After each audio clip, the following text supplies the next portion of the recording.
there's a definitely, as far as like running legends, as far as anything circle track, there's basically two things. There's regional and like national. Yeah. Um, National racing of any kind, any kind. So like my go-kart career was the majority of my racing history. Okay. We spent we spent way we spent the amount of money that we spend in FD almost in go-karts when I was like 10, 12.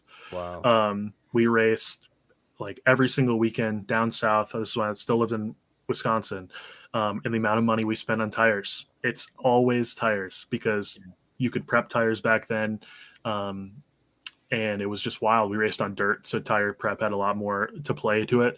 But when it came to like pavement circle track racing, like locally that I kind of did just in like the Wisconsin area, it honestly wasn't crazy expensive.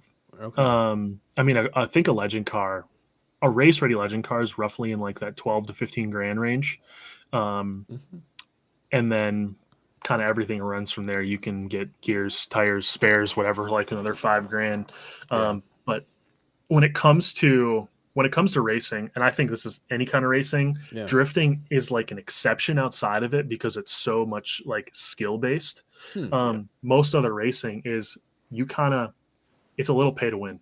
Like Okay. in like the video Yeah. games. Now there's still a ton of skill to it, but like if I wanted to go out right now and run like a sprint car or something, but I wasn't willing to spend 20 grand on shocks and get Mhm. my engine built by the best engine builder, I'm only going to race at my local track and do well.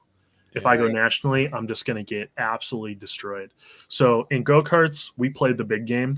We played like the full on. We raced nationally. I was Yeah. a factory racer for an engine builder, Yeah. and that was a blast. But we did a lot. I missed a lot of school doing that, but it was fun. When we went to Legends, we actually kind of like toned it back a bit, where we just raced like locally, which I think is why I got out of it because it was we had a full field, 20 to 30 cars every time we went to a track, but I was really only racing against like one or two people because Right. my dad is a crazy setup guy when it comes to like circle track. And we had a friend that I actually grew up racing snowmobiles with that we kind of came back together in Legends. It was kind of like us, another guy like Andy Jones, a few other people that we were racing together. A bunch of the people I raced with are actually in NASCAR now. So everyone kind of split paths.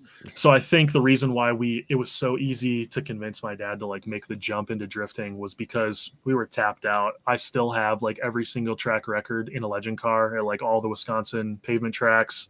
It just wasn't super fun anymore. Right. So I would say the different, but still any form of racing, and this is the crazy part about racing, Yeah. is you could race a quarter midget and it cost you what we spend in an FD year. Hmm. Hmm. You could race RC cars and it could spend you what you're gonna run in FD. True. It's all relative to what you want to do, and then also what people can do. Like